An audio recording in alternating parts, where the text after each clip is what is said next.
On the 8th of December 1941, the day after Pearl Harbor, Franklin Roosevelt addressed a joint session of Congress, and the United States entered the Second World War. Within hours, military planners in Washington confronted a calculation that no public speech would ever fully describe.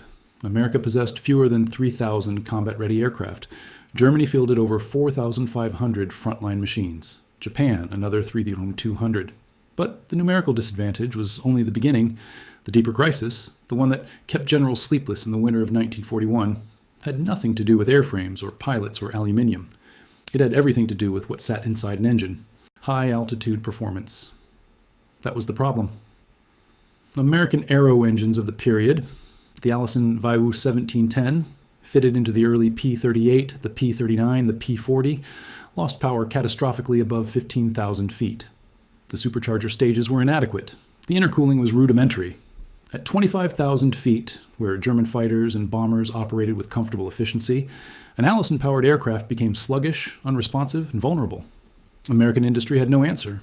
The supercharger expertise, the precision machining of impeller blades to tolerances of 4/1000ths of an inch, the metallurgy required to survive 30,000 RPM at combustion temperatures exceeding 2,000 degrees Fahrenheit, was concentrated entirely in two places: Derby, England, and Stuttgart, Germany. One was an ally, the other had just become an enemy. The Rolls-Royce Merlin engine had, by late 1941, already proven itself over Dunkirk and during the Battle of Britain. Its two-stage, two-speed supercharger delivered 1,565 horsepower at 23,500 feet. It was, by every measurable specification, the finest aircraft power plant in the world. British production was running at 9,000 units per year across the Derby and Glasgow facilities, every single engine spoken for by the RAF, the Fleet Air Arm, and Commonwealth Air Forces. There was nothing left for America. The mathematics were simple and brutal. The United States Army Air Forces needed a minimum of 50,000 high-altitude engines within 24 months. Domestic capacity stood at effectively zero. And the one nation, with the technology, the drawings, and the manufacturing expertise, was fighting for its own survival with everything it had. Somebody, somewhere in Washington, remembered a name. James Arthur Packard had been dead for 30 years, but his company had not. The Packard Motor Car Company of Detroit, Michigan, had, in 1915, built the Liberty Aero engine under license. They understood precision manufacture. They understood the relationship between automotive and aero engineering. More crucially, they employed 36,000 workers in a facility on East Grand Boulevard that covered 3.5 million square feet. What they did not understand, what no American company understood, was the Merlin. Nobody in the United States had ever seen the drawings. Nobody had machined a Merlin impeller. Nobody had cast a Merlin block. The knowledge lived in Derbyshire, and Derbyshire was 3,500 miles away and under blackout. The man Packard sent to Derby in the summer of 1940 was not a romantic figure. Jesse Vincent was 56 years old, a blunt-spoken engineer from Tennessee who had spent 3 decades designing automobile engines. He carried no illusions about what he was walking into. Rolls-Royce showed him everything: the jigs, the tooling, the metallurgical specifications, the quality control procedures. Vincent spent 6 weeks taking notes. He returned to Detroit with 14 crates of drawings, 400,000 individual engineering documents, and a private conviction that what he had seen was 15 years ahead of anything American industry had attempted. The question was not whether Packard could build the Merlin.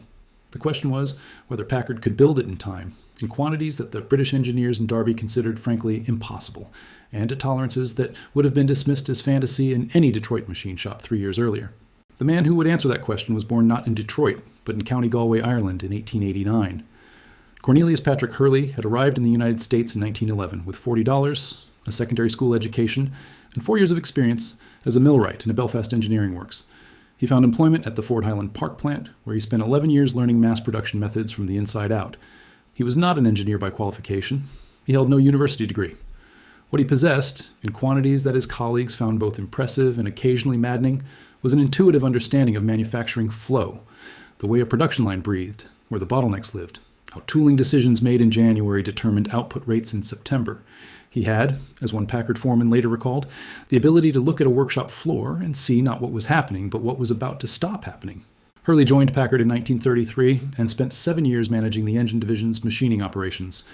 When Vincent returned from Derby in September 1940, it was Hurley who received the 14 crates of drawings. He spent 3 weeks reviewing them, sleeping 4 hours a night in a cot beside his desk. On the 3rd of November 1940, he presented Vincent with a production schedule that Rolls-Royce, when informed of it, initially assumed had been mistranslated. Hurley proposed to deliver 1,000 Merlin engines per month by June 1942, scaling to 2,000 per month by December, and 30,500 per month by mid-1943. The Derby production team, running at full wartime intensity with 17,000 workers across 2 shifts, was managing 750 per month. Hurley, with a workforce that had never seen the engine, proposed to more than quadruple that rate. The obstacles were not merely technical. Every single specialized machine tool required to manufacture Merlin components, the crankshaft grinders, the impeller milling machines, the valve seat cutters, was either British-built, German-built, or Swiss-built. Domestic American equivalents did not exist. Hurley solved this by a method that would later be described in a 1947 manufacturing journal as organized improvisation on an industrial scale. He sent teams of Packard toolmakers to study each operation, then contracted with 17 American machine tool manufacturers to design and build American equivalents. This alone took 9 months and consumed $12 million. The metallurgy presented a separate crisis.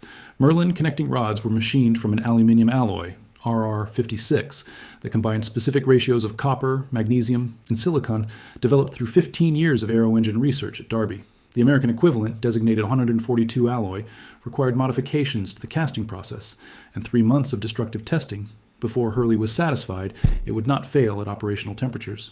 Recruiting presented its own mathematics. Hurley needed 12,000 additional workers in an industrial city where the labor pool had already been drawn down by defense contracts across the automotive sector. By February 1942, 67% of the new Merlin line workers were women. Many had never operated precision machinery. The training program Hurley designed ran 6 weeks, with theoretical instruction in the mornings and supervised machine operation in the afternoons. Rejection rates from quality inspection during the first month ran at 34%. By the 4th month, they had fallen to 6%. By the 8th month, to 1.7%.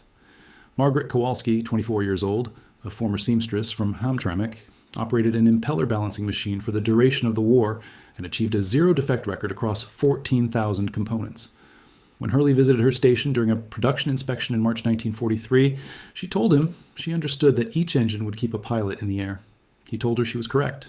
The production numbers tell the story with a clarity that no prose can improve. November 1941, 97 engines. January 1942, 445. March 1942, 1,120. June 1942, 1,843. September 1942, 2,631.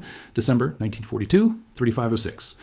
By the summer of 1943, Packard's East Grand Boulevard facility was producing 4,200 Merlin engines per month from a workforce of 40,000, operating across 3 shifts, 24 hours a day, 7 days a week.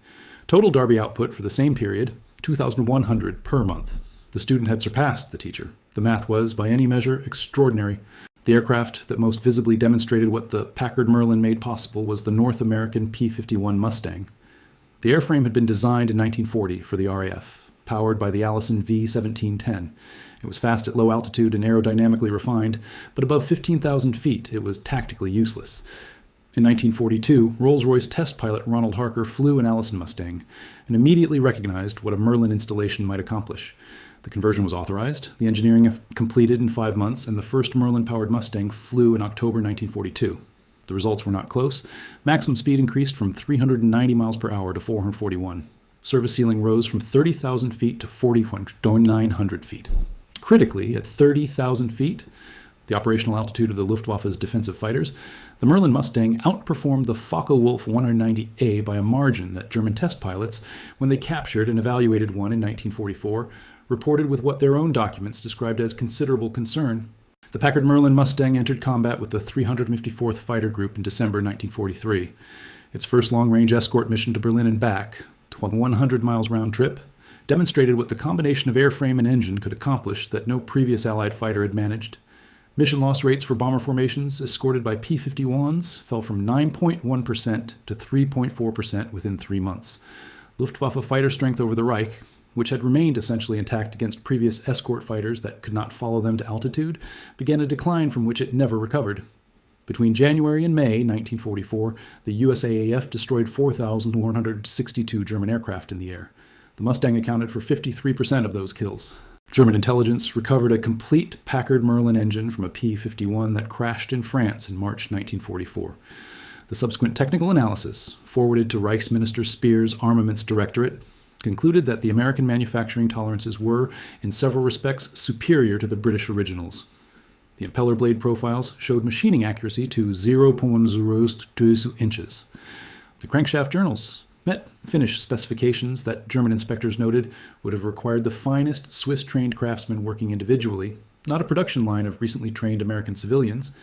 The analysis concluded, with bureaucratic understatement, that matching this production capability within the current constraints of German industrial capacity was not achievable within a relevant time frame. The window, if it had ever existed, was closed. Cornelius Hurley died in Detroit in March 1957, aged 67. He received no medal. His name does not appear in the standard histories of the air war.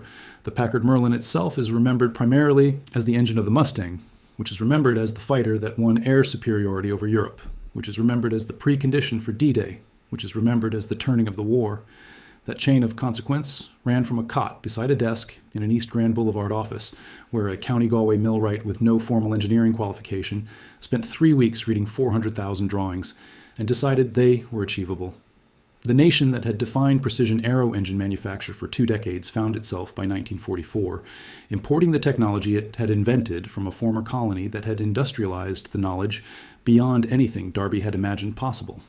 Rolls-Royce produced 168,040 Merlin engines during the war. Packard produced 55,673. The British built more, but the Americans, starting from nothing in the autumn of 1940, built them faster, cheaper, at scale, and eventually to tolerances that made the original designers pause. Enemy engineering, in this particular contest, did not come first. It came in a very creditable second place.